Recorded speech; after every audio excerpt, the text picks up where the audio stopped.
Olá, amigo telespectador, cinespectador, ouvinte, entusiasta de podcast em geral. Seja muito bem-vindo ao Sétimo Sentido Podcast, que é uma desculpa esfarrapada para dois amigos conversarem sobre cinema por 2 horas. Eu sou o Pedro Santana e sempre aqui comigo temos também Lucas Ribeiro, que é, claro, o melhor especialista em fazer analogias e comparações utilizando coisas que não são diretamente relacionadas. E hoje temos, mais uma vez, o quadro mais querido aqui deste podcast, que é o Cinemnésia.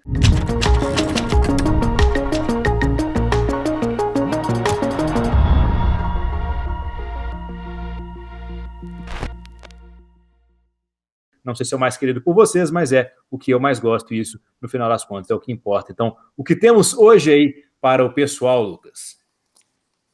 Bom, hoje no Cinemnésia nós temos 2 filmes de western que a gente decidiu trazer, só que com um twist, com uma virada, que é, ao invés de pegar 2 westerns que se encaixam dentro dos outros, dentro do gênero que é bem expansivo, a gente tem 2 westerns que tem uma pegada mais de terror. Não necessariamente terror slasher, mas uma pegada mais de, em alguns casos até de horror enfim, uma pegada mais punk e mais macabra. Às vezes mais atmosférico também, né? Um negócio mais dark.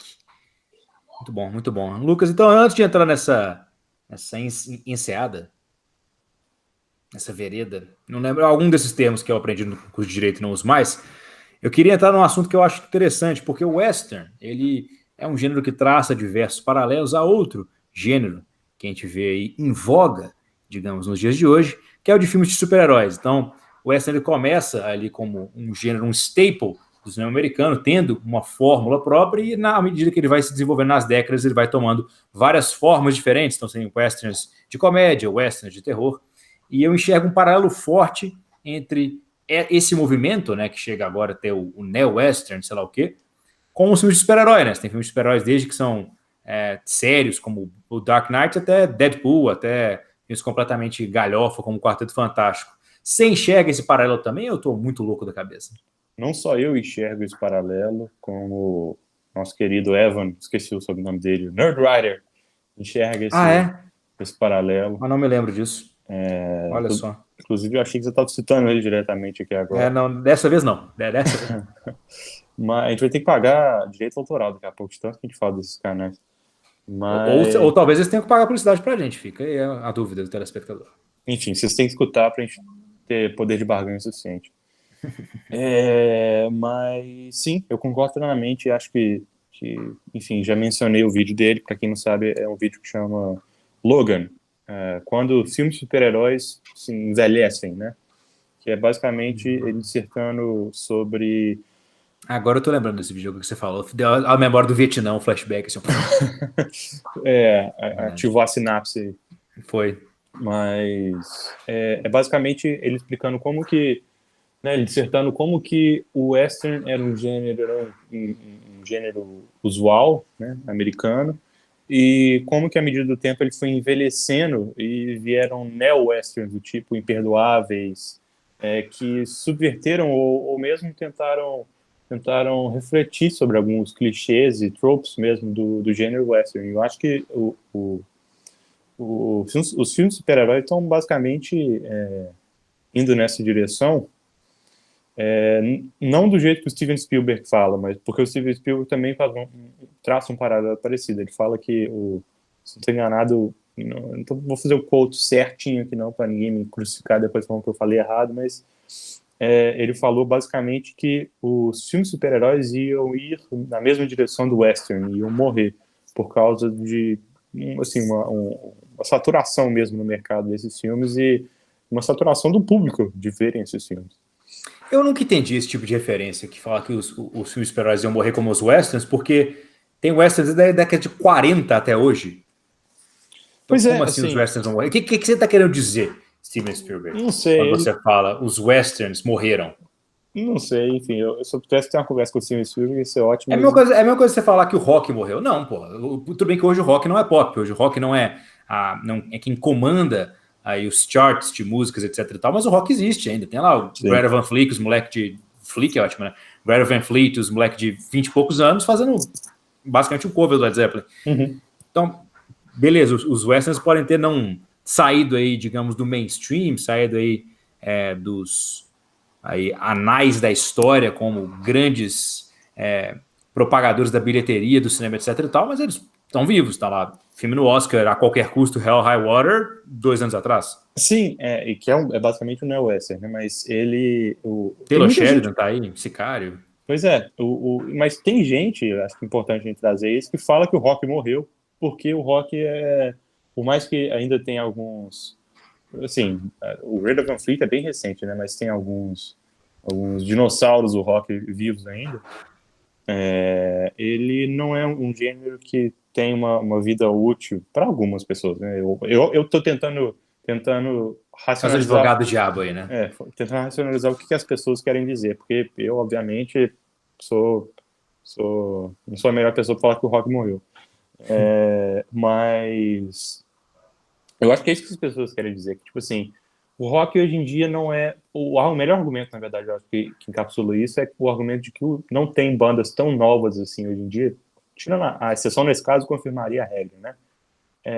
Do Greta Van Fleet, mas o rock seria um gênero morto porque não tem mais tantos expoentes, as bandas que fazem sucesso mesmo hoje em dia são as bandas da década de 90 ou do comecinho dos anos 2000 ali, não tem tanto...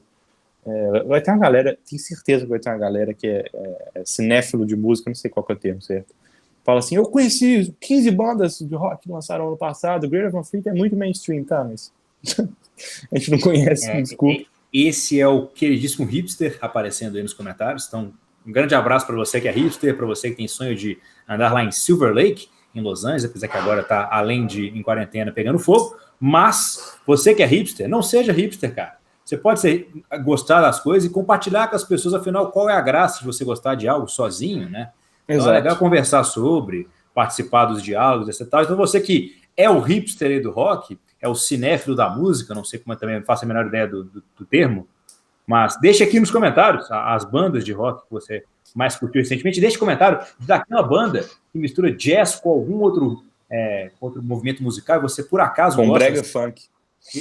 Isso aí, o jazz brega funk. Posta aqui nos comentários a música que a gente tem que ouvir de jazz brega funk. Mas então, só fechando um pouquinho esse papo antes do Cinema Amnésia, qual que você acha que é o próximo movimento então que vem do mundo dos super-heróis? Fazendo um paralelo com o western. Você acha que a gente vai começar a ter filmes super-heróis de terror? Você acha que a gente vai começar a ter filmes super-heróis em gêneros ainda mais obscuros? Ou eles vão traçar outro caminho ainda que nem foi aí percorrido por outros gêneros? Sim, é uma aposta que em Vegas pagaria acho que muito pouco, porque é um negócio que muita gente está falando aí. Mas eu acho que vai ter meio que uma escolha maior, uma variedade maior de meio que pegadas assim de universo super-herói, justamente porque eu não vejo a Marvel largando o universo dela agora, mesmo com o encerramento que foi para mim ótimo do Endgame, mas eu acho que a DC, assim, se ela entender a mensagem bem, e não estou falando que a mensagem seja unânime, mas tá dando tão certo. O Todd Phillips fez um trabalho tão legal com o Coringa, o Shazam, beleza, vai ter continuação, mas não foi um filme para... E teve algumas piadas sobre o Super-Homem, mas não foi um filme para unir 1 zilhão de universos, e o The Batman agora parece que vai ser um negócio à parte também. Não quero que o Coringa apareça, não quero que o Joaquin Phoenix apareça, e provavelmente nem vai mesmo.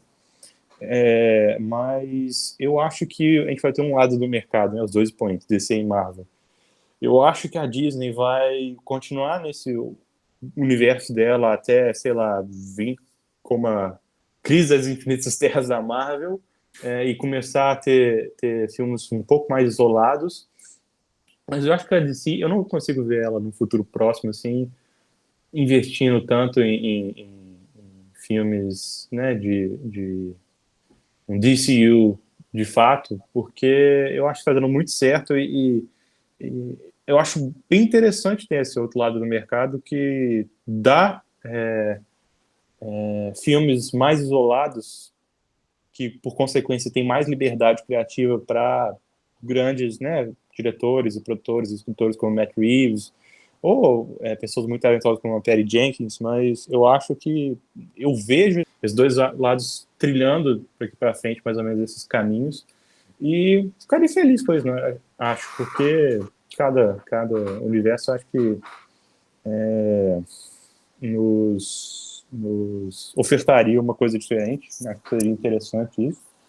E é isso, eu acho que vai continuar essa onda de não filme sombrio e realista necessariamente, porque em 2013 já tinha filme sombrio e realista com o Man of Steel, mas essa onda de filmes, né, que lá fora é o R-rated, que pra gente, lá é para maiores de 17 anos acompanhando, de fato, mas pra gente aqui, chega ali por volta de 16 anos, eu acho que isso não vai ser um negócio, uma puta febre, todo filme tem que ser assim, apesar de que eu gostaria de ver o próximo Batman do Matt Reeves, assim, pela proposta que aparentemente ele quer trazer. Uhum. Mas apesar de que o Bond já mostrou pra gente que dá para colocar bastante violência no PG-13, né? Na verdade, o próprio Christopher Nolan, com o Batman mesmo, o Dark Knight não era R-rated, se eu não estou enganado, ele não era. Era PG-13. E é um filme bastante violento, só que ele soube, né, ele soube se podar, assim, no quanto de sangue e violência explícita que ele mostrava, mas mesmo assim ele... Bom que o Christopher Nolan não fala palavrão, né? Exceto no Following, então. Exato. Também não transa, o Christopher Nolan exceto no Following. Assexuado, exceto no Following. Ele... Para você que não viu ainda, Quero Ser Christopher Nolan, episódio 5 aí do Sétimo Sentido, acompanhe. Mas, fechando, é basicamente isso. Eu acho que essa onda também dos filmes R-rated, que, né, tem uma pegada um pouco mais adulta, vão continuar, não sei, tão, assim, não estou falando que vai ser, todo ano teremos um, mas eu acho que vai ter uma constância aí de tempos em tempos, e, assim, um horizonte não muito distante entre filmes de histórias contadas com esse tipo de temática mais adulta, personagens, né? Exato.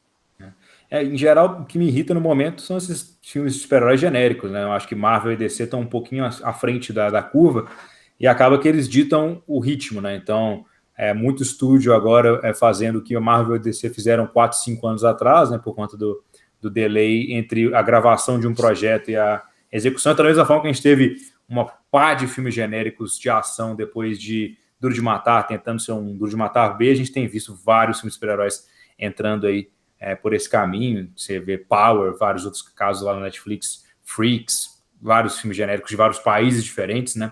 O que mostra que o gênero realmente está bem mainstream, né? Você começa a ver filmes espanhóis, alemães, suecos sobre super-heróis, iranianos sobre super-heróis, você fala, pô, realmente agora todo mundo faz filme de super-heróis. Mas hoje nós estamos aqui para falar de filmes de heróis, estamos aqui para falar de 2 faroestes de terror. São eles High Plains Drifter e Bone Tomahawk. Bone Tomahawk eu sei que é Rastro da Maldade. High Plains Drifter, não sei o título em português, qual é? O Estranho Sem Nome. Nossa, o que é isso? Eu por acaso estou acompanhando o Sérgio Leone, não sabia? O que é isso? Não, senhor. E, assim, eu acho que vale a pena a gente guardar essa discussão do...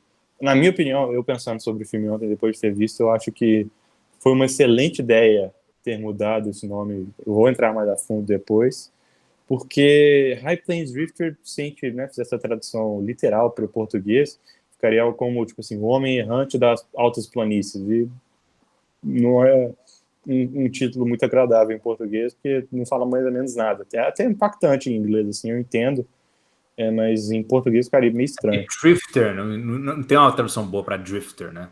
Tipo... Drifter é meio que um ermitão. O cara que fica vagando, o errante. Assim. Um ronin, digamos assim, para usar um termo mais japonês. É mais legal. Então, para você que não conhece o Cinemnésia, né? Começou para você que não conhece. Daqui a pouco temos os termos em inglês e o Lucas querendo rever dos irmãos Coen. Para falar dos irmãos Coen também, até porque, né? High Plains Drifter e o On Distraction TVs, né? Tem o True Grit, enfim. Enfim, logo mais, acompanhando os próximos capítulos. Mas então, o Cinemnésia, ele é um quadro no qual resgatamos filmes que por algum motivo foram esquecidos pelo público e pela crítica, que a gente acredita terem grande valor. Mesmo assim, eu indico um filme para o Lucas me indica o filme. No caso aqui, eu indiquei para ele o Bone Tomahawk, de S. Craig Zahler, um diretor que eu curto bastante. Ele fez também Brawl on Sublock 99 e Dragged Across Concrete. E aqui traz um filme de faroeste e terror estrelando Kurt Russell. E temos o High Plains Drifter, que é um filme de 1973, dirigido e estrelado pelo magnânimo Clint Eastwood. Então vamos começar aqui pelo High Plains Drifter, Lucas, pode ser? Claro. Então vamos aqui com High Plains Drifter. A gente, claro, sempre dá as nossas noções com spoilers após as noções sem spoilers. Então primeiro vamos falar sem spoilers dos dois filmes, depois com spoilers de ambos os filmes. Aí eu aviso para vocês quando estivermos na parte de spoilers de cada uma das obras, mas vamos começar então sem spoilers com High Plains Drifter. É um filme que acompanha a história de um cara que é realmente um estranho sem nome, que volta à cidade de Lago, no Arizona, e aí ele passando por lá causa vários tipos de confusões, mas ele acaba sendo contratado para ser um pistoleiro pago pela cidade para lidar com 3 ex-habitantes que haviam sido presos há algum tempo atrás e agora voltam com a promessa de matar a todos na cidade e causar aí um verdadeiro inferno na Terra. Então temos aqui Clint Eastwood sendo o protagonista, como o Estranho Sem Nome, como já foi em vários outros filmes do Sergio Leone. Eu gostei bastante de High Plains Drifter.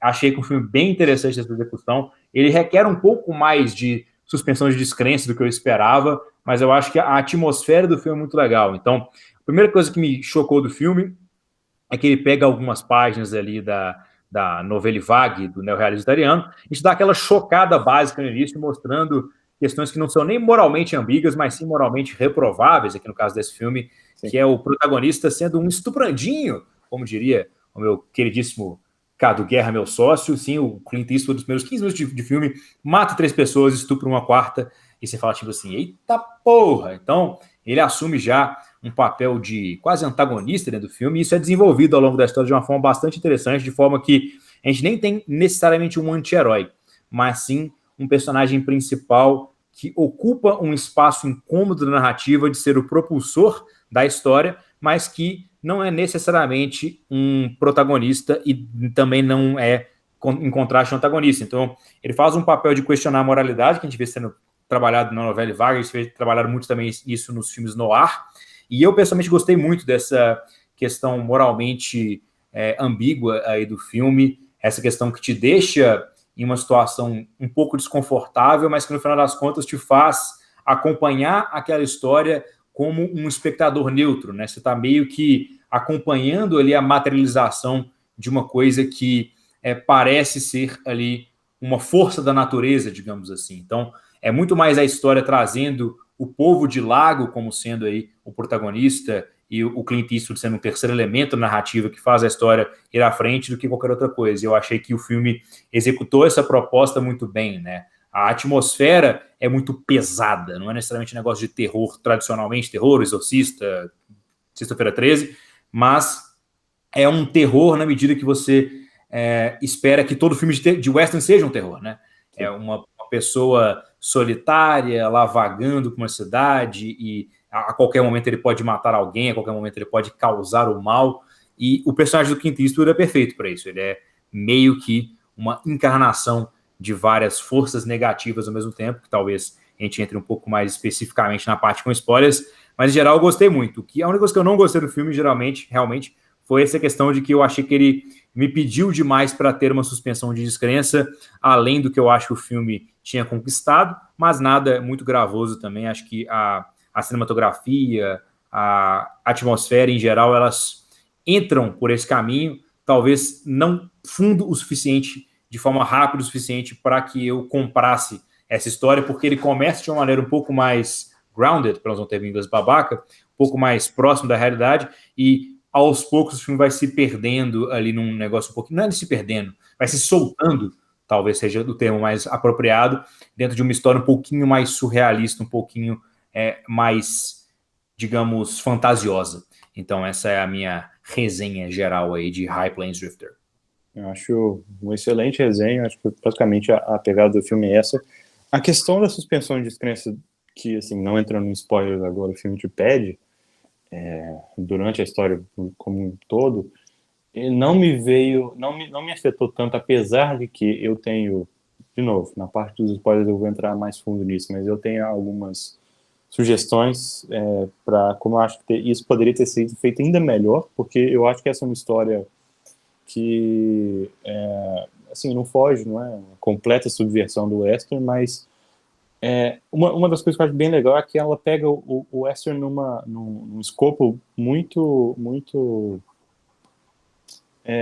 particular, assim, porque ela parece uma história altamente pessoal, justamente porque se trata daquele núcleozinho ali, é uma cidadezinha É muito pequena, um recorte, né? tem uma rua praticamente a cidade inteira, e eu gostei que não foi algo, assim, é interessante ver como que uma história muito mais pessoal, assim, e tão impactante consiga ser cantado em um escopo tão menor do que outros. Por exemplo, se você pega mesmo, fazendo uma comparação com os westerns do Sérgio Leone, tem guerra civil americana, tem explosão de trem, tem tudo.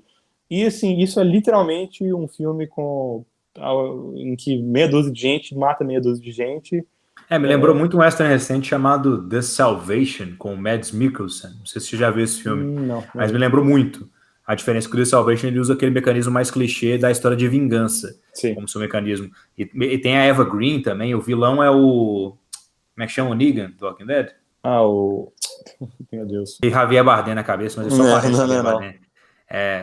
Jeffrey Dean Morgan. Isso, Então tem o Jeffrey Dean Morgan também. E me lembrou muito essa questão, porque é igual você falou, é um escopo mais reduzido, mais íntimo, mais pessoal, que ainda assim te traz uma mensagem que é mais universal, né? O que é interessante. Um filme que faz isso muito bem também é o próprio Incendie, Incêndios de Denis Villeneuve, além dos Irmãos Coen. Vamos citar Denis Villeneuve, é lógico, que inclusive já te indiquei algumas vezes, então veja.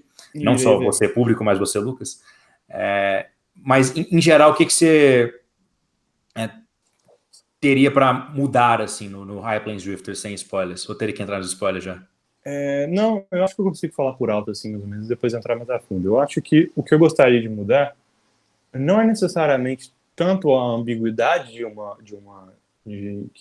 que o plot carrega, porque existe uma ambiguidade, para quem assistiu o filme vai entender o que eu estou falando, mas eu gostaria que a direção tivesse feito isso de uma maneira mais interessante. E depois eu vou entrar mais nisso, mas eu acho que a direção poderia ter sido feita revelando um pouco mais de um personagem em uma certa hora e gradualmente ao longo do filme. Eu acho que assim, acho que esse foi o principal aspecto que eu acho que seria mais interessante. Eu acho que, tipo assim, o filme te pede, não foi nenhuma suspensão de descrença nesse caso para mim, foi uma suspensão moral, porque o filme, ele te apresenta um personagem, como a gente já mencionou, não é nem spoiler não, porque acontece uns 15 minutos de filme. Faz Se bobear até antes, viu? né? Tipo isso, tem 10 minutos ele já causou na cidade inteira, que não é muita coisa, só é pequena. Mas ele te pede uma suspensão ao longo do filme de que a gente esqueça o que esse personagem fez no começo da história. Ele não te pede, na verdade, que se esqueça. Ele, na verdade, faz com que os outros personagens que foram afetados meio que falem assim, é isso mesmo. E em alguns casos eu falei assim, putz, não faz sentido. Aí o filme subverteu a minha expectativa e falou assim, não, na verdade tal personagem só tá fingindo que esqueceu por causa disso, e no final eu tava esperando outra subversão de um outro personagem que o Clint Eastwood no filme prejudica, mas o filme fala, não, é isso aí mesmo, eles estão de boaça. E não fez o menor sentido para mim, seria muito mais interessante. Eu acho que eu sei o que você está falando. Eu vou entrar nisso nos spoilers, mas seria muito mais interessante ver como que esse homem ver como que não só esse cara conseguiu trazer mais ou menos justiça e vingança, na verdade, não seria nem justiça, vingança para a cidade, atacando outras pessoas no próprio começo do filme que são más, mas como que essa vingança também dele repercute e tem, né, ripples na vida de outras pessoas que não merecem necessariamente essa ira dele. Seria muito mais interessante ter um personagem muito mais moralmente ambíguo, e o filme sabendo que ele era moralmente ambíguo, porque, sinceramente, em algum momento pareceu que o Clint Eastwood falando assim, viu, eu sou fadão mesmo. Uhum. Mas eu acho que Pareceu mais uma... Como é que a galera fala? Uma glamorização dos sim, atos vis, né? Do que necessariamente um comentário utilizando os atos vis como meio, né? Como veículo, sim, digamos assim. sim, exato. Por isso que eu acho que não te fazendo, isso não vai ser um cheat para fazer você concordar com o que eu estou falando, não. Mas eu acho que o Villeneuve daria um excelente diretor para o remake desse filme. Não só porque ele é um cara, vou falar, genial, ele é visualmente genial, mas porque eu acho que ele sabe trabalhar a ambiguidade muito bem. Ele não te mostra um mundo preto no branco e nem te pede que os personagens dele sejam vistos como completos heróis ou completos vilões. Como o Sicário é o exemplo perfeito disso. Então eu acho que seria muito interessante ver qual que seria a visão do Villeneuve para uma história assim. E assim, esse é um dos filmes, eu até pensei se vale a pena ter um remake assim, e eu acho que ele entra na mesma categoria do True Grit, né, que como eu já tinha mencionado, o Bravura Indômita, que lançou em Bravura Indômita. Bravura Indômita. Ele é um filme de 2010, se não estou enganado, dos irmãos Coen, um remake, e um filme de 63 ou 65, algo do tipo, com o John Wayne. Eu não sei quem dirigiu certinho, mas é um dos faroestes do John Wayne. Eu não ainda tô para ver o True Grit original, mas eu acho que o True Grit dos irmãos Coen, ele é ótimo, porque ele sabe trazer de novo personagens que estão muito longe de ser presos no branco, porque os irmãos Coen sabem rir muito bem dos personagens deles. 69, na real, 69. E o diretor é o Henry Hathaway. Não conheço mais o trabalho dele. Mas eu acho que seria ótimo, porque o True Grit, pelo que eu já escutei, né, tem uma fama de ser um bom filme, mas que foi uma adaptação talvez mais significativa dos Irmãos Coen, porque eu adoro o True Grit dos Irmãos Coen. Eu acho que existem possibilidades de você pegar um filme que tem uma ideia muito interessante, teve até uma execução boa, e tornar ele melhor ainda em alguns aspectos, como esses aspectos que eu acabei de mencionar, a direção e não da ambiguidade, mas de um personagem mais interessante e menos maniqueísta, como o filme em alguns momentos apresenta ele. Então eu acho que o Denis Villeneuve seria uma excelente escolha para um filme assim, um filme com escopo reduzido também. Eu adorei o escopo reduzido, eu adorei o plot em geral do filme, eu adorei a direção do Clint Eastwood também é muito boa, mas eu acho que teria algumas coisas interessantes a serem acrescentadas na história. Mas, de novo, por mais que tenha algumas pequenas coisas que seriam, assim, um universo paralelo no futuro em que a gente desejaria ver um remake ainda melhor dessa história, eu acho que é um filme que definitivamente vale a pena ser visto. É um filme, meio que uma joia esquecida ali no meio de uma carreira extensa de western do Clint Eastwood, que definitivamente vale a pena. Concordo super. Inclusive, tem outro filme do Clint Eastwood que eu indicaria para todo mundo que você talvez não tenha visto ainda, que é The Outlaw Josie Wales, que é... Josie Wales, Fora da Lei. Aí, sempre o Lucas para me ajudar com as traduções. Adequações, talvez, né? Traduções não seja nem o termo correto. Mas eu acho que talvez quem dirigisse esse filme bem, um remake desse filme bem, seria o Taylor Sheridan, cara, que é o roteirista de Sicário, que dirigiu o filme Wind River. Sim. Que é talvez um pupilo do Denis Villeneuve na sua questão de direção, né? Ele que escreveu também o filme A Qualquer Custo, Hell or High Water. O Wind River é Terra Selvagem, eu acho. Sim, acho que seria a Terra Selvagem. Porque ele tem a questão da violência desestilizada, assim como o Denis Villeneuve, e eu acho que no Wind River especificamente, eu enxergo um paralelo legal com o High Plains Drifter. O Wind River, ele é a versão não metafórica do High Plains Drifter, eu acho, talvez. Porque... Eu não vi, então poderia falar. Acho um excelente filme, porque ele é uma história de escopo super fechado, ele é uma história que faz um comentário sobre a moralidade das ações dos seres humanos, como é que eles interagem e reagem às situações extremas que eles estão vivendo naquele momento específico. Só que, diferentemente do Wind River, ele toma um approach um pouquinho mais pautado pela diretude, se é uma palavra, assim, talvez objetividade de apresentação dos fatos, assim, um negócio mais tangível, mais real, digamos assim. E ele chega num ponto similar de reflexão, eu acho muito legal, e eu acho que talvez esse filme High Plains Drifter, ele fica um pouco datado com aquela marca dos anos 70, pela forma como a violência e o sexo são retratadas, né? Ele parte de limitações que hoje não existem mais e de convenções também que hoje não existem mais. Tipo, a cena do estupro não é necessariamente tão chocante pela sua execução, né? Mas pelo seu pelo conteúdo. Porque é um estupro. não é pela forma como é retratado visualmente. Eu acho que teria espaço para ser mais grotesco e para trazer o ponto de forma mais severa. Mesma coisa da morte de um dos personagens, que é o Jim Duncan, que é um personagem relevante na história, que acaba sendo menos gráfica do que ela poderia ser por conta das limitações que você tinha na década de 70. Então, acho que talvez um remake seria interessante desse filme, viu, Lucas? Talvez um remake seria bem interessante. Eu acho interessante você ter trazido o Taylor Sheridan, porque ele dirigiu Wind River, né, que você falou. Dirigiu Wind River, escreveu Wind River, e escreveu Sicário e o Hell High Water. Eu sabia que ele tinha escrito o Sicário, o Wind River e o Hell High Water. Eu não lembrava que ele tinha dirigido o Wind River também. Mas eu não conheço a direção dele, pelo que você está falando aí, é bem interessante. É igualzinho o Denis Villeneuve. Sério? Ele deve ter ficado no set, até porque o Villeneuve tem esse negócio de acolher o roteirista, igual você falou. Então ele deve ter ficado no set desse cara, observando esse cara, assim, anotando tudo que ele faz. Mas eu acho que, talvez para dirigir, então, não sei se eu gostaria de ter o original ao invés do Taylor Sheridan, teria que ver um filme que o Taylor Sheridan dirigiu.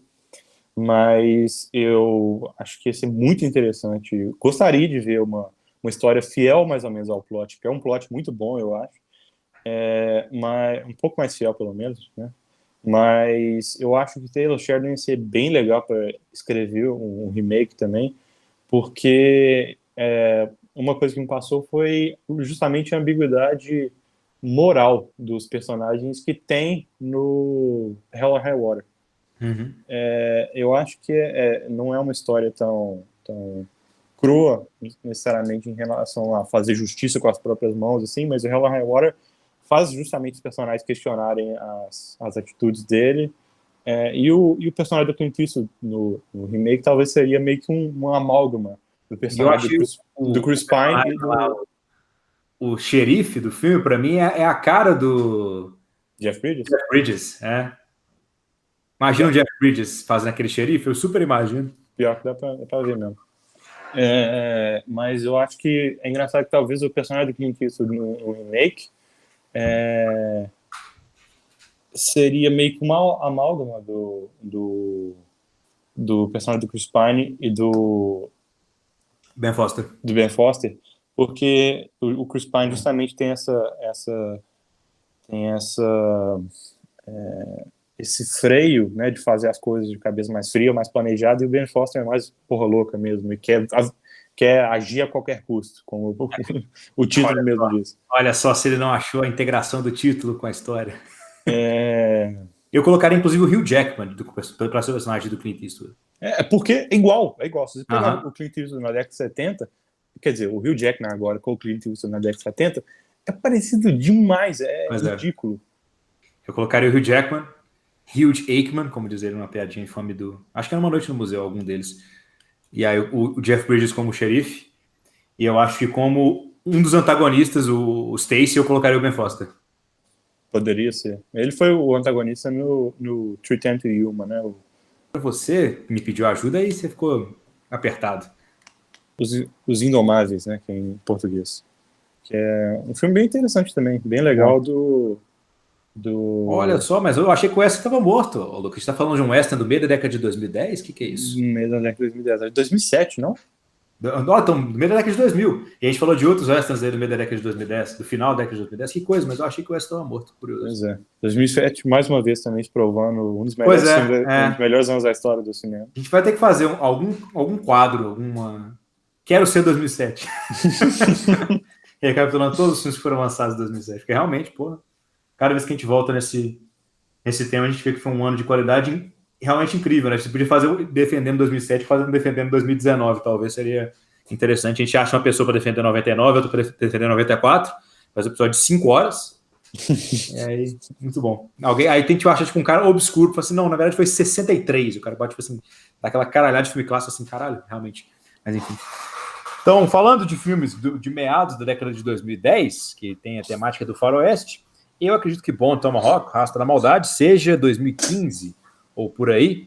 E é um filme dirigido pelo S. Craig Zahler, que traz aí uma atmosfera também moralmente ambígua, com personagens que são falíveis e humanos por vezes desprezíveis, inclusive às vezes envolvendo uma pitadinha de canibalismo, mas com um herói que é um pouquinho mais tradicional no meio dos westerns, interpretado pelo Kurt Russell, que é o cara estilo Poderoso Chefão 3, que justamente quando ele achava que podia se aposentar, eles o puxam de volta.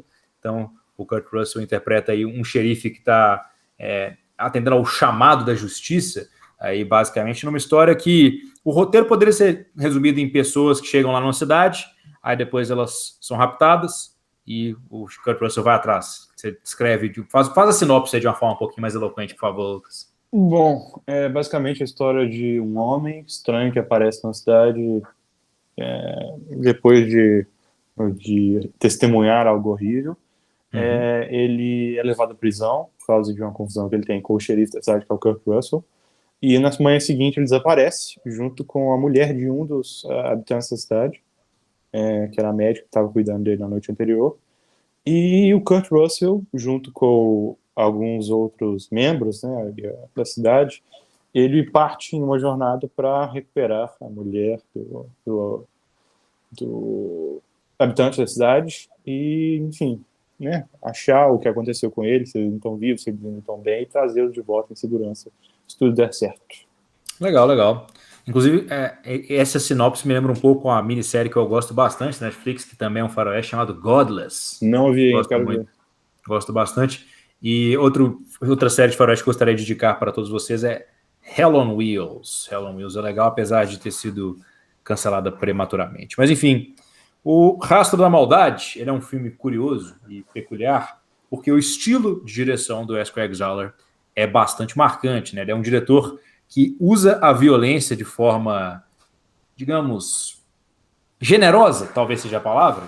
Ele não tem medo, não se esconde atrás da violência. Na verdade, ele nem chega a ser tarantinesco. Acho que ele passa até um nível a mais. Ele usa a violência de forma que não chega a ser gratuita, mas ela é propositalmente grotesca. Sim, assim, de uma maneira bem gore de terror, né? Não é aquela violência de ação, ela é aquela violência de terror mesmo, que te deixa desconfortável de certa maneira. E ele usa isso para colocar ali o setting, digamos, a atmosfera do filme, que não parece ser um filme que foi feito por $2 milhões, mas ele foi feito por $2 milhões, faturando apenas $400 mil, o que para termos de cinema é realmente uma verdadeira catástrofe, o que eu acho até surpreendente, né, de forma que o S. Craig Zahler foi aí, responsável por outros filmes que vieram depois, então pelo menos ele conseguiu, através do aclame crítico desse filme, outros trabalhos. Fico muito feliz por isso, porque realmente é um diretor bem talentoso.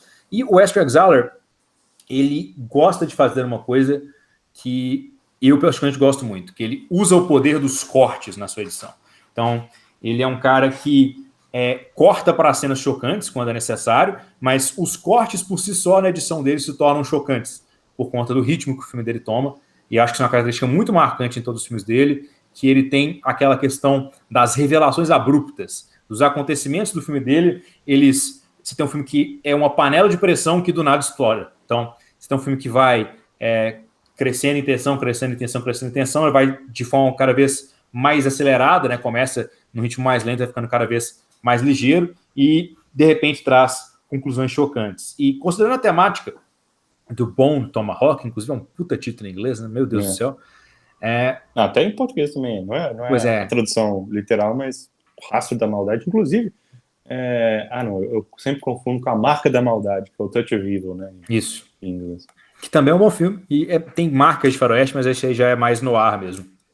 E aí o Rastro da Maldade eu acho ele muito interessante, porque ele tinha tudo para ser um filme genérico-zaço com o Kurt Russell, tipo assim, nossa, Kurt Russell, chegou o cheque aí que você tem que pagar, meu filho. No melhor estilo Ben Kingsley ou Nicolas Cage, mas na verdade ele é um projeto que tem ali uma certa alma por trás, não tem necessariamente os personagens mais desenvolvidos do mundo, mas ele tem um mundo que é muito desenvolvido dentro da sua atmosfera proposta. Então isso que eu mais gosto no Bone Tomahawk. Ele usa de forma muito eficiente os recursos que ele tem, sejam eles a violência, os atores que ele tem à sua disposição, ou mesmo um roteiro que, apesar de ser relativamente simples, tem algumas surpresas e algumas subversões aí escondidos na sua manga. Sim. Eu gostei bastante do Bone Tomahawk, eu achei ele um filme bem legal. Uma das coisas que me incomodou um pouquinho só foi justamente alguns personagens, como o próprio Matthew Fox, porque um dos grandes trunfos do filme, para mim, é justamente o elenco. Assim, tudo é bacana, o roteiro é legal, a direção do S. Craig Zahler é muito boa também, mas eu achei o elenco tão bom, cara. O Patrick Wilson mesmo, né? Patrick Wilson. Isso. Ele Talvez é um melhor conhecido pelas suas participações na série Invocação do Mal. exato. E recentemente no Aquaman também, né? No Aquaman. Ele é tão bom ator, ele é muito bom ator, e é um ator meio subvalorizado, assim, eu diria até. Patrick Wilson é um cara, ele sabe fazer o personagem que é punchable. Sim, ele sabe fazer o douchebag muito bem. Mas nesse caso ele não faz, ele faz um cara mais torturado mesmo, assim, por uma condição de um acidente que ele sofreu. Mas o Matthew Fox também é um bom ator, ele tá meio desaparecido, eu não sei. Ele, assim, ele estourou com Lost, né? Assim, já fazia Party of Five, faria outras coisas. Fez até Speed Racer, mas ele mais famoso, assim. Deu um Vietnã de novo aqui, tipo assim, nossa, é mesmo, ele fez Speed Racer. Ele fez, né, Lost, estourou mais ou menos, não estourou por causa, mas também com Lost. E, assim, não tem feito muita coisa desde então, não. Fez filme com o Tyler Perry, fez uns negócios assim. Eu não sei se ele tem que demitir o agente, porque ele tem tudo para ter uma carreira melhor do que ele tem, e não tem, né, no caso. Mas ele tá muito bem no filme, apesar de o personagem dele ser uma das coisas que não funcionou tão bem para mim. Mas o Richard Jenkins também, que faz o deputy, né, da cidade, no caso, ele é tão legal. Para quem não conhece, o Richard Jenkins fez o... Tá mais conhecido, pô, ele apareceu muito nos Oscars recentemente, no Forma da Água e etc. Isso, exato. Mas ele faz um excelente papel no Segredo da Cabana, né? Em que ele é basicamente o mastermind por trás de todo o plot do filme de terror que se passa através do filme. Mas o Richard Jenkins é um ator bem legal também. Ele é aquele cara que você falou assim, eu já vi esse cara em outros filmes. Ele a gente já entrou nesse ponto algumas vezes, ele é um character actor, total. Sim. Ele mas o Kurt Russell também dispensa comentário, né? Ele é um grande ator e ele tem presença. Eu amo o Kurt Russell, sério mesmo. Então, eu não sei por que você não viu o The Thing até hoje, então, pô.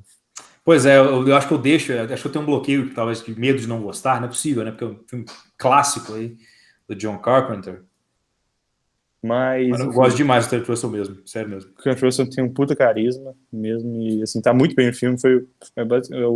É o papel que ele nasceu para interpretar, de um xerife bigodudo e de...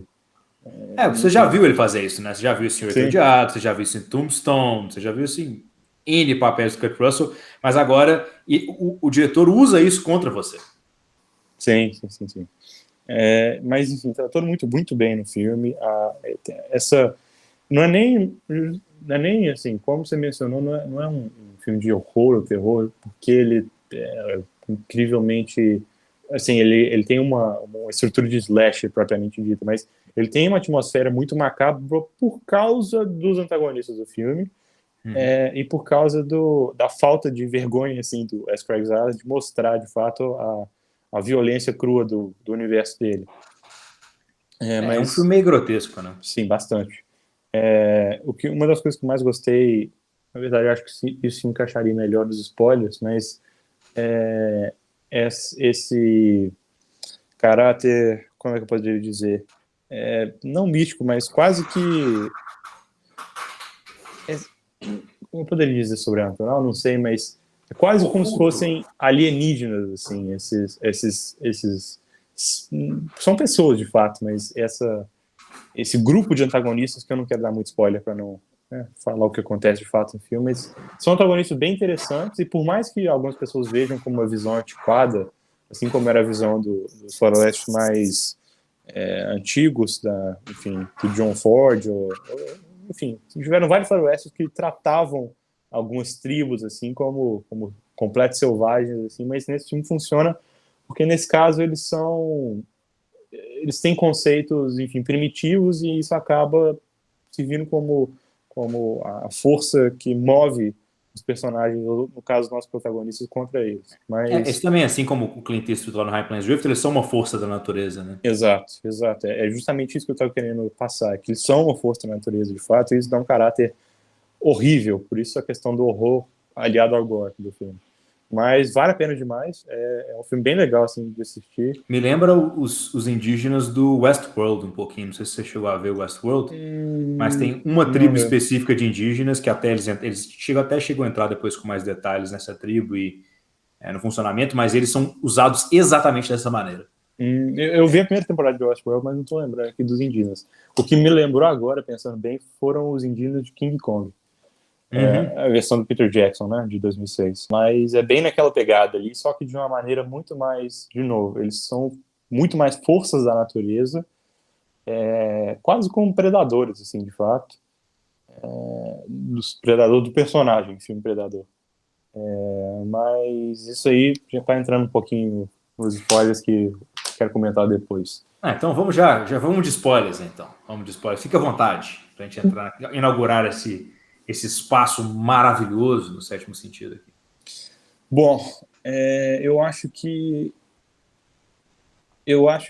uma coisa que poderia ter sido melhor foi justamente a questão do Matthew Fox, como eu já mencionei, que ele é um bom ator, ele tem capacidade para interpretar o papel, só que ele foi dado basicamente o papel que o Patrick Wilson faz muito bem, do cara que é punchable, né? Que é babaquinha, que merece umas porradas. Porque o personagem dele... Não que a gente advogue pela violência. Na maioria dos casos. Na maioria dos casos. Mas ele é bem esse cara babaquinha assim mesmo, que merece tomar umas porradas e toma, felizmente, durante o filme. Mas no final, não que todo antagonista, não o antagonista, mas todo coadjuvante tem que ter um arco incrivelmente elaborado, mas de fato a motivação é muito rasa e mais funciona como, não, vai lá com eles só porque você precisa de ir com eles mesmo, que você tem algumas coisas logísticas de fazer na trama. E assim, por mais que ele seja bom e tal, eu não teve tanto, assim, ele não se viu como uma força tanto de antagonismo para o Kurt Russell. Teve uma cena que ele de fato se viu, mas o resto meio que foi esquecido. E isso poderia ter sido, sei lá, uma dimensão a mais do personagem do Kurt Russell, poderia ser explorado através desse antagonismo do Matthew Fox. Mas, enfim, ele tá bem também, não tá mal por causa disso. Acho que faltou só um pouquinho de exploração nisso. Eu adorei a presença do Richard Jenkins, porque ele faz um cara muito legal. Ele é o velhinho mais legal do mundo, porque ele é um personagem humilde, assim, né? Eu gostei do arco dele. Inclusive, já que a gente entrou nos spoilers, eu acho que uma das coisas mais legais que o filme fez foi justamente subverter minha expectativa de que o Richard Jenkins era o cara que ia morrer. Não sei se você teve essa impressão na primeira vez que você viu o filme, mas a minha impressão foi que o Richard Jenkins, ele é mais ou menos introduzido e desenvolvido no começo da trama como um personagem frágil, né? Um senhor muito mais velho, e ele insiste em ir na jornada, e é basicamente, assim, para mim, naquele momento que ele fala assim, não, eu vou com vocês, atrás né, das pessoas que foram raptadas, para mim foi, assim, Dead Man Walking, sabe? Esse personagem vai morrer, ele é o camisa... Inclusive, bom filme também. Dead Man Walking, eu não vi ainda, né? O Tim Robinson. Dead Man Walking é Champagne, pô. Champagne, mas quem dirigiu foi o Tim Robbins. Quem dirigiu foi o Tim Robbins? Uhum. Olha só, eu não sabia. Champagne ganhou o Oscar, né? Não ganhou? Acho que foi indicado, não ganhou. Quem ganhou foi Susan Sarandon? Deve ter sido, algo do tipo. Não lembro certinho. Mas é do Tim Robbins, hein? Estranho isso. Curioso. Tim Robbins, pra quem não sabe, é o Andy Dufresne. Exato, de Um Sonho de Liberdade. Ele é o nosso protagonista. Mas... a gente também já citou o Andy Dufresne várias vezes nesse podcast, hein? Um Sonho de Liberdade vale a pena ser citado várias vezes. A Susan Sarandon que ganhou o Oscar nesse filme. E ele é quase que eu falei esposa, né? Ele é marido dela. Mas, enfim, o Richard Jenkins, ele é meio que introduzido como o cara que tenta fazer algo bom, apesar da capacidade física dele impedir ele até nesse momento da vida que ele tá. Mas eu gostei bastante porque tem essa subversão, né? Ele é introduzido como esse personagem mais frágil do grupo, que poderia, né, ser um empecilho nessa jornada deles, mas o filme subverte isso e faz com que ele consiga voltar em segurança para a cidade, enquanto o Kurt Russell, que é de fato a força moral ali do filme, ele é um cara meio que acima de qualquer suspeita, ele é um xerife bondoso, mas que enfim, faz o que deve ser feito. Ele é meio que o xerife do High Plains Drifter é um bobão, né? Mas o Kurt Russell é meio que o anti-xerife assim do High Plains Drifter, porque ele é um cara, ele é o protótipo perfeito do xerife. Ele é praticamente o próximo do personagem dele em Tucson, né? Que é o cara, o fodão que vai impor a justiça na cidade, fazer o que é certo. Wyatt Earp. Wyatt Earp, exato.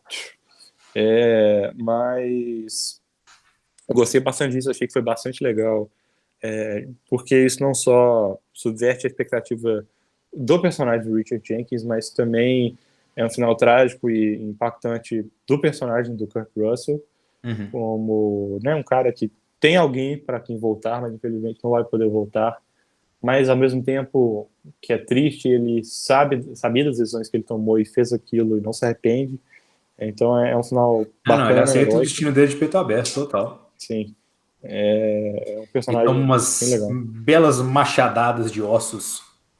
Mas tem uma cena específica desse filme, que é uma machadada que pega no meio do pé. Não lembro de quem era agora. É do tribal lá. Nossa senhora, eu falei, meu amigo. Foi eu falei assim, eu não sei como que em menos de 2 milhões eles botaram tanto sangue, tanto gore assim, nesse filme. Tão bem feito, porque de fato é incrivelmente bem feito. Nossa, esse aí eu fiquei... Tanto que eu lembro até hoje. Assim, eu só vi esse filme uma vez. Mas essa cena, essa tomada especificamente, para mim foi muito marcante. Mas o que eu acho legal do Bone Tomahawk, nessa questão que você falou aí dos antagonistas, é que eles não são nem imorais, eles são completamente amorais. Amorais, eles exato. 100% cagando para a humanidade. Eles são canibais. Chegou no território deles, você vai ser comido, meu amigo. E porque sim, dog eat dog total. Então, eu gosto como os caras eles constroem a jornada na cabeça deles e o cara, talvez o protagonista se enxergue como um herói ou as outras pessoas enxerguem o protagonista como se um herói ele fosse, imaginando a história, os caras estão assim, mano, tá, e você vai ser comido, cara, você vai ser consumido, porque você é humano e nós consumimos humanos. Então, assim, isso eu achei muito aterrorizante, realmente, da característica dos vilões, porque você não tem como negociar com alguém que é só um animal, é completamente amoral, tá ligado? Você não tem como apelar para a humanidade de quem não é humano, então talvez daí surja a sua comparação com alienígenas, porque eles realmente é a parte, digamos, meramente animal do ser humano, tanto que a tribo, isso me marcou também, a tribo é uma tribo de trogloditas, troglodytes. Eles realmente são trogloditas, assim. No sentido mais literal da palavra. Estrito da palavra. Então, isso eu achei bem interessante, porque não vem de um lugar xenofóbico, preconceituoso contra indígenas. Exato. Não vem desse lugar. Vem do lugar de, mano, não desafia a natureza. Exato. Tem forças muito maiores que você aí. Porque o filme justamente começa com isso, né? Com eles, com os dois bandidinhos lá, que é o David Arquette. Eu também até um susto falei, David Arquette? O bobão do pânico que tá nesse filme. Mas justamente começa com esses dois personagens assim, completamente, enfim, eles se assustam em um momento, mas eles não sabem o que eles vão enfrentar, eles não sabem o que eles vão, o famoso natural. Way over the heads, né? Para usar o termo americano babaca. Exatamente. Mas é justamente isso, e eu acho que o filme faz, assim, o design deles de fato aterrorizante. Então, mais pontos pro filme aí. Não só o design deles, mas como o design do som deles. Eu achei um negócio incrivelmente inventivo. A questão do negócio que eles botam na garganta, do instrumento que altera a voz deles. E daí que vem o meu paralelo, porque me lembrou meio que o Predador, até no som que eles fazem. E no jeito deles caçarem de fato. O Predador caça por esporte, eles caçam para sobreviver. E porque é isso, né? Não tem o que ser dito. Você entrou no meu território, você vai morrer. Ou você vai ser comido, ou os dois. Mas eu acho provavelmente os dois. Sim, provavelmente os dois, porque a gente não desperdiça comida, né? Mas eu achei bem legal isso, até o design do covil deles, assim, achei bem legal a direção de arte do filme, enfim, o design de produção do filme, o design dos personagens, é bem legal. Mas o que mais você tem a dizer sobre o Bronze Ronaldo? Não, eu tenho a fazer uma conexão aqui, já que a gente está falando de forças da natureza, que não ligam para você. Que tal a gente falar agora do homem, do Beelzebub, mochila de criança? Ele, Mefistófeles, interpretado O tio do pelo churrasco. Clint Eastwood. Ele é a figurinha do Robinho, que é, claro, o protagonista de High Plains Drifter, que o Clint Eastwood, para você que não percebeu as minhas muitas referências, um tanto quanto dantescas, é uma interpretação de que seria ali um espírito vingativo que tem um quê diabólico de ser ali, claro, ele, Lúcifer, um anjo caído, porque Duncan, né, Jim Duncan, era o xerife da cidade de Lago e ele é covardemente assassinado de maneira desnecessariamente cruel por chicotadas. E aí Duncan volta como um espírito de vingança, um estranho seu nome que, na verdade, aí tem um tanto de característica que a gente associaria com a figura do diabo. Então, isso eu achei muito interessante e justifica muita coisa. Por exemplo, o fato da mulher lá, esqueci o nome da personagem, não é Stacy é o cara, enfim, das duas mulheres se sentirem atraídas do cara pelo Clint Eastwood, apesar dele ser repulsivo, e mesmo sentirem prazer durante o estupro, é algo que assim, elas não conseguem resistir ao desejo da carne do diabo, né? Que é um conceito que eles usam na série Lucifer, por exemplo. E o fato dele... Isso justifica muito da suspensão de descrença, porque eu fiquei assim, mano, era só pegar e dar um tiro no cidadão, velho. Porque todo mundo lá tem mais armas do que pessoas na cidade, daria para... Eles não precisariam do cara para fazer aquele objetivo de matar os outros 3 caras, apesar do filme fazer um esforço gigante mostrando a incompetência dessas pessoas da cidade.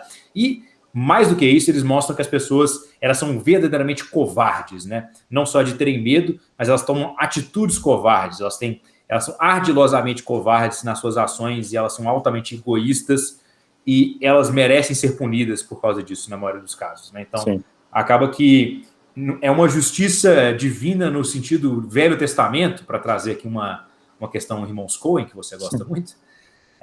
E toda hora o personagem do Clint Eastwood, ele traz referências ao inferno, ele pinta toda a cidade de vermelho, Welcome to Hell. Começa a ficar bem on the nose, como diz os americanos. Exatamente, eu ia falar justamente isso. Eu acho que o filme começa meio assim, ó, depois ele tá assim, ó, né? Tá vendo o que eu tô fazendo? Tá vendo o que eu tô fazendo?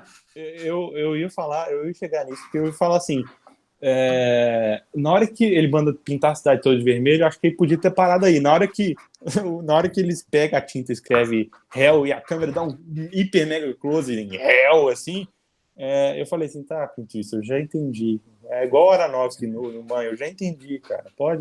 Tá tudo certo, não precisa continuar gritando comigo, não. Mas em alguns momentos assim que o Clint Eastwood se excedeu um pouco. Engraçado que você mencionou essa figura diabólica. Eu vi mais como um homem que voltou dos mortos de alguma forma. O filme certamente, assim, certo no sentido de que foi uma decisão bem tomada. Não explica isso, né? Não fala que foi algum culto nem nada, dá uma solução desnecessariamente poderia mirabulosa. Muito bem ser o nosso amigo Paimon, ou nosso outro amigo... como é que era? O do Exorcista eu sempre esqueço. O Paimon que me marca porque é do Hereditário. Pazuzu. Nosso querido Pazuzu também. Poderiam ser aí. Poderiam. E eu enxerguei de fato como aquele homem, né, não reencarnado, mas ele voltou como um espírito vingador, de fato, no sentido estrito da palavra. Era ele ali. E aí é uma das coisas que eu achei que poderia se tratar de forma mais interessante em um remake. Por exemplo, eu estava pensando como que eu acho que isso poderia ter sido feito diferente. Eu acho que seria muito mais interessante a gente ver o Clint Eastwood, o personagem, né, que interpretaria esse personagem. A pessoa que interpretaria esse personagem. O Hugh Jackman. O Hugh Jackman, por exemplo. A gente veria o Hugh Jackman Só que ao invés de a gente ver o Hugh Jackman como um todo nas cenas assim, que de fato ele está relembrando, que as pessoas estão relembrando aquele ato horrível em que ele faz assassinato, você usar uma técnica que é bem estilo Spielberg, assim, que é usar frações dos personagens. Onde que, por exemplo, você daria uma ênfase só nos olhos do personagem, e quando você introduzisse aquele outro personagem, que é de fato o mesmo personagem, só que o Hugh Jackman agora como o Anjo Vingador, você dá uma ênfase a tudo no personagem, você consegue criar uma figura imponente, só que você não mostra os olhos, você mostra só o resto dele, por exemplo. Eu acho que isso funcionaria em vários níveis, porque desumanizaria essa figura macabra. Isso você poderia usar essa revelação de, por exemplo, ele olhando alguém nos olhos, por exemplo, o principal bandido, no momento derradeiro ali, que seria muito mais impactante, dele tendo a percepção de assim, quem É o voltou, famoso fudeu, né? de quem voltou para assombrar ele. Eu acho que ia ser muito foda se ele tomasse uma decisão assim, porque o Clint Eastwood dele, uma das coisas que é tranquilo, mas eu acho que o roteiro trabalha bem isso, mas a direção poderia ser um pouco mais interessante nesse caso, é justamente isso, essa mistificação da figura que é o personagem dele. Uhum.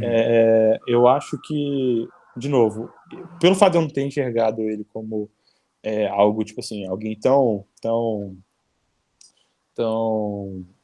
enfim, uma figura tão macabra e diabólica como o próprio diabo, a ponto de as mulheres não conseguirem resistir a isso, eu enxerguei tanto assim, acho que nem o filme enxerga, porque, pensando bem, a primeira mulher que, de fato, né, ele violenta, ela nunca aparece, de fato, gostando daquilo. A única vez que ela retorna para ele, que eu achei estranho, eu falei assim, putz, ela realmente agora do nada gostou, foi no momento em que ela meio que estava tramando, né, Não, mas no início do filme, ela toma o primeiro move, aí ela vai lá, esbarra nele e tal, ela tem Sim. aí quando ela tá no estábulo sendo estuprada, ela tá com as mãos assim, ela tá assim, lutando, aí do nada ela agarra o Clint Eastwood assim, e aí parece sentir algum prazer, já Sim, na primeira sim. interação. O que eu quero dizer é o seguinte, que a partir desse momento, tipo assim, parece que nesse momento realmente ela se deixou levar, a partir de então, o ódio dela toma tal proporção que ela realmente quer matar ele. Uhum. Então eu não veria tanto como ele sendo um cara tão assim, não charmoso, mas um cara que seduziria todo mundo. Não só por causa dessa mulher, mas eu achei justamente uma das coisas que eu não gostei tanto não foi nem esse trecho, porque eu comecei achando estranho, será que ela voltou porque ela gostou dele? Aí depois, quando o filme revela que ela, na verdade, estava tramando um plano para ajudar a matar ele, eu falei assim, beleza, interessante isso aí. Só que depois, quando ele de fato violenta, que basicamente é isso, ele violenta a outra mulher também. Menos, mas sim. Menos, mas sim. Ele, tipo assim, o filme dá a entender que tá tudo certinho, tá tudo lindo, e ela ainda sorri de maneira fofa para ele em alguns momentos, que eu falo assim, que porra é essa? Ele é uma figura macabra, eu acho que ia ser muito mais interessante se o filme se comprometesse a isso e falasse assim, eu achei um outro ponto interessante que talvez eu gostaria que o filme tivesse explorado, ou talvez explorasse um remake. Mas, por exemplo, ele não necessariamente seduz a mulher, porque essa segunda mulher que ele ataca, basicamente, foi a única pessoa que, de fato, demonstrou algum nojo, né, do Jim Duncan ter sido morto do jeito que ele foi.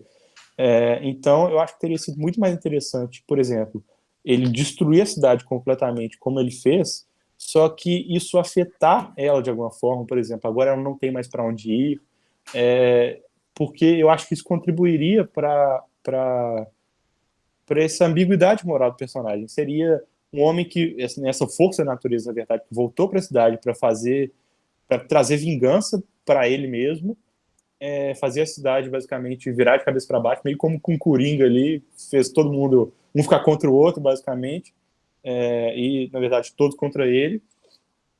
E acho isso interessante porque várias das pessoas ali, obviamente, merecem algum tipo de punição, mas seria muito mais interessante se ele fosse tão longe na punição que as outras pessoas que não mereciam tanto ser punidas, porque elas não tinham, elas eram basicamente impotentes em fazer qualquer coisa sobre o assassinato do Jim Duncan, e pessoas, né, como o próprio o anãozinho da história, o que virou xerife. O Mordecai. O Mordecai, exato.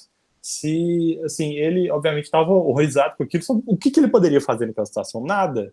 Então, seria muito mais interessante para a ambiguidade moral do personagem ver que a vingança que ele trouxe, que ele, né, quis trazer para a cidade, afetaria não só as pessoas que mereciam essa punição, mas como todo o resto, e o resto das pessoas, tipo assim, estariam cientes disso, não veriam aquela figura, porque, de fato, o Mordecai e a outra mulher não tem tanta objeção quando ele vai embora. E isso eu acho que foi meio que com a pauta do filme, assim, porque eu falei, putz, sério que tá retratando ele como assim, righteous, né? Foi o cara que fez o que ele devia ter feito porque foi justo para ele. Eu acho que isso é muito mais interessante, essa figura ambígua moralmente e que eu achei que às vezes traz acabar, mais mal do que ele deveria ter trazido. Eu achei que o filme ia acabar com ele só indo embora da cidade boa. Eu sinceramente, por alguns bons momentos, eu não pensei que ele fosse voltar e tomar a vingança dos assassinos do Jim Duncan. Sim. O que eu nem sei se não seria uma solução melhor, viu? Talvez eu acho que seria. Ele só sai da cidade, todo mundo tá assim, caralho, como assim? Os caras voltam, tocam terror, acabou. Assim, isso é muito interessante também. Foi o que eu tinha pensado inicialmente, porque aí justamente você traria que as pessoas trouxeram a sua própria ruína, né? Exato. De forma geral. Porque é meio que o papel que ele faz, né? Então, por que eu enxergo ele como sendo o diabo? Porque você pega primeiro que James Duncan é um nome com significância por si só, né? Duncan é velho guerreiro, você tem mitologia escocesa e tal, James é um nome bíblico, Tiago, tal, lá, tal. Ok, inclusive James e Tiago, belíssima tradução, não é Bíblia, mas tudo bem. Tiago Potter. Tem a questão da função original do diabo ser de um carrasco, né? O diabo, ele não é um ser necessariamente imoral, assim. Se eu pensar, por exemplo, se eu pegar um papo bíblico, que talvez seja um pouquinho arriscado a gente entrar nisso aqui, mas de qualquer forma vai ilustrar meu ponto, Deus mata muito mais gente na Bíblia que o diabo. Tipo, o diabo mata 7 pessoas. Porque a função de Deus é julgar. O diabo é só o carrasco. Tem, claro, algumas interpretações que o diabo tem muito mais paridade com Deus, né? Que o diabo fica tentando sacanear com a criação de Deus e eles ficam brigando para ver quem, na verdade, tem o controle verdadeiro sobre a humanidade e tal. Você vê muito disso no trabalho do Neil Gaiman, por exemplo. Mas a função original, digamos assim, das histórias mais antigas do diabo é como o Hades, né? É como o deus do submundo, é como o cara que guarda e executa a pena, né? Sim. Então, nesse sentido, ele voltando para executar a pena com todas aquelas pessoas me pareceu algo muito diabólico, né? No sentido mais literal. Então, por isso, realmente, quando ele botou lá o réu e ele falou assim, se a gente pintar a cidade inteira de vermelho, vai ficar parecendo um inferno. Aí o cara, até a igreja, ele fala especialmente. Principalmente a igreja. Aí eu falei, realmente, então vamos lá, quem disse tudo, estou entendendo aqui. Então eu acabei enxergando ele como esse personagem e isso, para mim, me deixou mais suscetível a acreditar na invencibilidade do personagem, que jamais é alvejado. É uma interpretação muito válida mesmo, e eu parando de pensar que também assim, não foge muito da minha interpretação, só dá um ar mais grandioso à figura do Clint Eastwood. É porque aí me vem aquele ponto de que eu acho que é uma história muito local, com um escopo muito fechado, mas que tem um quê de universal, né? É aquele negócio da retribuição, a vingança ou a justiça, aquele negócio um pouco mais aplicável às pessoas como um todo, de o que vai e volta, né? Que se faz é que se paga. Esse tipo de ditado que a gente encontra por aí, que se aplica muito a esse filme, né? Todos os personagens que fazem alguma coisa ruim nesse filme são eventualmente punidos, exceto o The Devil himself, né? Que era um cara que foi prejudicado por não ter sido ruim na sua vida, né?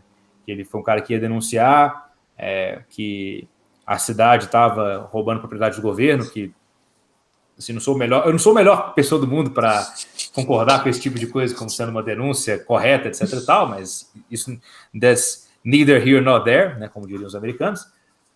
Mas, de qualquer forma, ele estava fazendo o que ele acreditava ser certo, que a lei trazia como certo, e ele foi punido por isso, né, de forma bastante covarde.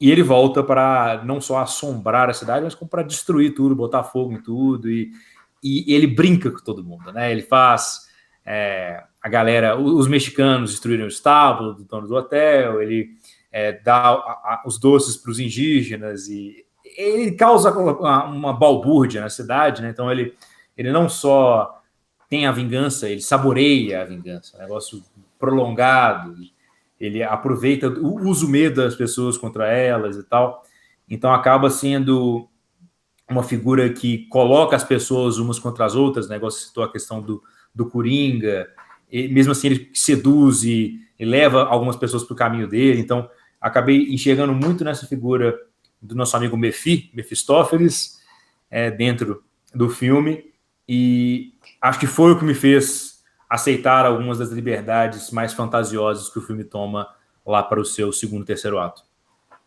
Sim, bom, eu acho que é interessante ver esses pequenos detalhes, que eu achei muito legal também, porque eu achei justamente seguindo essa linha de ele tá não tratando como um herói, mas ele tá assim meio que passando pano demais assim para essa figura. Eu achei em alguns momentos o Clint Eastwood, quando ele dá os doces, enfim, para os mexicanos, né, que eram foi para os indígenas, os mexicanos ele só mandou eles construir uma mesa de piquenique. É verdade. Só uma coisa que você está falando dele estar justificado. Vamos falar. Aí ele nunca é o primeiro agressor, que é uma figura muito clássica do diabo também, que o diabo ele só revida. O diabo ele te provoca, e aí quando você entra no jogo dele ele te fode, que é aquele diabo do The Devil Went Down to Georgia, esse diabo americanizado, que o cara deixa o cara quieto, não pisa na cobra, não, para usar um termo. Não pensa libertário. No diabo que ele aparece. Tô pensando aqui agora, eu dei uma viajada, mas o diabo nunca é o primeiro agressor. Nunca. Só que ele sempre incita, ou fica ali, né, te cutucando a onça. Seria o Pernalonga o diabo?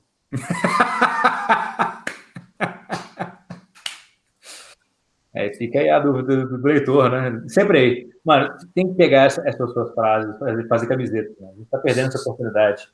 A minha preferida sempre vai ser, né? Que eu tenho um carinho especial é como se o Robert Downey Jr. fizesse o Homem de Ferro e depois voltasse a tirar cocaína. Isso é fantástico. Tem que estar isso em algum banner do canal. Mas seria o Pernalonga o diabo? É uma indagação interessante, talvez. Mais profundo do que parece. Sim, sim. Mas eu acho, assim, quando eu percebi que, né, ele estava fazendo isso meio que para colocar o dedo na ferida e falar assim, você vai ser obrigado a dar tudo de graça para as pessoas que você odeia, você vai ser obrigado a todas as pessoas que são marginalizadas. Eu não estou fazendo isso porque eu sou bonzinho, estou fazendo isso porque eu quero que elas tenham poder sobre você agora. Então eu achei isso interessante e depois menos interessante porque, né, ele dá uma passadinha de pano ali, na minha opinião, mas assim, tudo, tem decisões muito legais, como ele basicamente aparecer no meio do calor do deserto e ir embora no meio do calor do deserto e sumir, sem nem na fumaça, assim, subir do nada. E a trilha sonora também é bem... Exatamente, uma coisa que é bom você ter lembrado disso, porque foi uma das coisas que eu reparei, foi tipo assim, ela não é necessariamente ela começa com uma trilha sonora muito macabra, bem macabra mesmo, mas é como se, tipo assim, ela fizesse a transição perfeita para uma trilha sonora que tem uma pegada mais de western depois, só que ela começa com uma atmosfera muito mais aterrorizante, de fato. Então eu achei muito legal isso.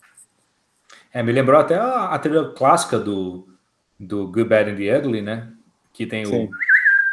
Ela entra um pouquinho nessa lógica dos assobios e tal, mas ela é super macabra no início, então acho que é uma integração interessante, né? É um gênero pouco explorado, eu diria, esse western de terror, porque o western, ele permite situações que seriam caracterizadas como situações de terror de forma muito frequente. Eu acho que o Westworld faz isso bem também. Não somente usar os indígenas, mas usar de um mundo com menos consequências, né? Que na real o faroeste é isso, né? Na realidade mesmo, na história das coisas um pouco mais fática, não era bem assim, né? Na verdade, a criminalidade dentro do Velho Oeste, ela é muito mais mitológica do que factual. Então, eles eram locais que até tinham índices de criminalidade menores do que a gente tem hoje. Mas é a perspectiva da terra sem lei, né? Sim. Do local sem consequências. Isso também é bem explorado na série Deadwood da HBO, que é uma série de bastante sucesso, que eu gosto bastante. Um western aí do início dos anos 2000, que já era quando o western estava morto, né? Também teve Justified, outra série que trabalha em cima disso, que também é um western do meio dos anos 2000. Mas enfim, vou parar de citar isso, apesar de, né? Porra, Spielberg. Às vezes as pessoas falam cada coisa, né? Mas é aquela questão de, numa terra sem lei, numa terra sem consequências, o rei da terra é o diabo, né? No final das contas. Porque é o egoísmo, é o hedonismo, é sucumbir aos vícios, aos pecados, é entrar lá e tomar um uísque, cutucar uns caras que são pistoleiros enquanto está querendo fazer a barba e matar todo mundo. Porque você claramente vê que ele tinha intenção de causar aquele resultado quando ele tem a arminha dummy dele lá que ele deixa no seu coldre, e ele tem a arminha escondida com ele. Ele sabe que ele vai usar aquela arma. Ele tem toda a intenção de fazer isso. Exato. E isso eu achei muito legal, porque é um trunfo assim, meio que da atuação, direção, enfim, do roteiro também, mas é interessante porque isso só agrega a percepção de que, de novo, ele é um anjo vingador que não chegou ali por qualquer motivo, ele estava procurando vingança, e ele sabia que aqueles babacas no bar iam procurar alguma coisa com ele. Então ele só apareceu lá, pediu a bebida dele, porque ele sabia que aquilo ali ia ser o estopim para, enfim, para dar a desculpa perfeita para ele, enfim, trazer a vingança e matar todo mundo. Mas eu gostei bastante desse seu final aí, viu? Pensando agora, eu ia gostar bastante de ver eles, a cidade tendo que se defender e no processo morrer basicamente quase todo mundo e tudo ficar destruído contra os bandidos. Isso é um final legal também. Pois é, porque eu achei que aí ficou literal demais, né? No final das contas, quando ele volta e toma sua vingança e tal, eu fiquei, mas aí... Porque no final, tipo assim, você não levou ao limite das consequências do que deveria ter sido a avacalhação que ele fez. Porque pensa só ele indo embora e a galera fica lá tentando descobrir quem fez o motim com eles, aí eles vão acabar matando todo mundo, estuprar uma galera, ia dar uma bosta, e no final ia ficar só os 3.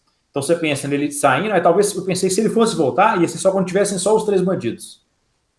E boa, porque aí já matou todo mundo mesmo, não tem mais nada o que fazer. Mas eu acho que só o final nosso cara só foi embora, bandido, teria sido mais impactante para o objetivo dele dentro da trama, né?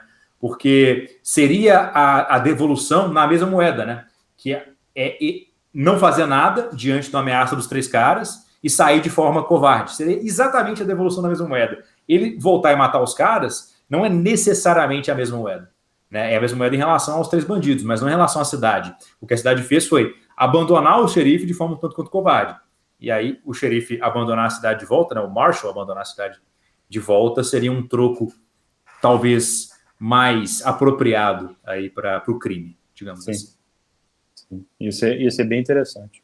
Eu acho que... Talvez no remake. Talvez no remake. Vamos torcer. Vamos mandar um e-mail pro Danny Villeneuve. Ô, Taylor Sheridan, eu sei que você deve estar com esse projeto aí, mas tem um projeto legal para você, cara. Você já viu esse filme? Manda uma cópia para ele, pro Sedex. Mas enfim, a gente pode sonhar, né? Mas definitivamente é um filme bem legal, é uma pérola ali no meio da carreira de vários westerns do Clint Eastwood.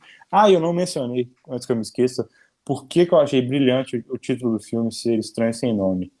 Porque, né, você consegue fazer uma brincadeira e trazer o público que já conhece essa noção de que o Clint Eastwood é essa figura do Estranho Sem Nome da trilogia dos dólares, enfim, dessa persona que ele encapsula por causa da carreira gigante que ele tem no western. Mas, enfim, ele dá o tom perfeito assim, do filme, esse tom de mistério, de que a gente não sabe quem é essa pessoa, e não faz a tradução literal, que seria muito menos impactante. Então, acho que foi das decisões de tradução brasileira, essa foi uma das boas, na minha opinião. Pelo menos não foi High Plains Drifter, o Estranho Sem Nome. Tem isso, né? Mas é isso, mais algum comentário? Doutor, isso. professor magnânimo catedrático Lucas Ribeiro? Eu acho que o Clint Eastwood só poderia ter pecado mais em ser óbvio se o filme tivesse terminado com Sympathy for the Devil. Imagina, ele olha pro Know My Name, né? ele olha pro cara que tá talhando basicamente no final do filme a lápide do Jim Duncan, fala assim, você sabe qual que é o meu nome, e começa o tamborzinho e Pleased to meet you, hope you know my name. São um pouquinho Mas demais. aí não teria como, Lucas, porque Sympathy for the Devil é de 1975 e esse é de 1973. Não, você está errado. Sympathy for Estou the enganado? Devil é do Beggars Banquet, que é de 69. Então 75 é a versão do Rolling Stones apenas. Não, do Rolling Stones. Beggars Banquet é de 60. É mesmo? É de Que 69. isso? Mas aí eu estou agora muito surpreso. Vou até procurar aqui. Procure sim, vale a pena demais. E Highway to Hell é de quando? Highway to Hell é do... Não, é com Bon Scott ainda, acho que é de 75. Beggars Banquet, vamos lá. Beggars Banquet é de 68. Então, o Beggars Banquet foi a primeira versão. De acordo com a Wikipedia, o gênero dele é samba rock. Samba rock? Calma, vamos ver se a Wiccan foca. Não é possível. É só porque tem o bongo. Então poderia ter Sympathy for the Devil. Que pena. Pena, Clint Eastwood. Quem sabe no remake? Veremos. Não, por que eu tinha na cabeça? Eu tinha na cabeça com convicção que era 75, curioso. Deve ter outra versão de 75, ao vivo, sei lá. Curioso. A gente também tem essa questão das datas, né? A gente sempre fica falando muitas datas neste podcast. Mas enfim, chegamos ao fim aqui de mais um Cinemnésia. Ele falando, a gente estava com o diabo aqui o tempo todo, né? É verdade. Aquele do Diabo Doido, né? Que seria a tradução mais legal de Daredevil do que Demolidor. Mas tudo bem. Demolidor é uma tradução muito horrorosa, mas esse não é o ponto. A gente deveria também fazer um episódio de traduções horrorosas, porque a gente cita isso de forma muito frequente dentro desses nossos podcasts. Mas estamos aqui no Cinemnésia, que é um dos 3 quadros do momento aqui do Sétimo Sentido, que eventualmente pode ter mais quadros, não estamos casados com esses quadros necessariamente, mas é um podcast muito legal e você pode acompanhá-lo tanto no YouTube quanto nas plataformas que você costuma acompanhar podcasts, Apple Podcasts, Spotify. Então, se você estiver por lá, nos dê uma avaliação, 5 estrelas, joinha, o que tiver que dar, que sempre ajuda muito a outras pessoas conhecerem esse papo maravilhoso sobre cinema. Então, se você está aqui no YouTube, você se inscrever aqui no canal, dar um joinha e compartilhar com alguém que gosta de cinema. Eu sou Pedro Santana, sempre comigo, Lucas Ribeiro. Então é isso aí. Até a próxima, galera.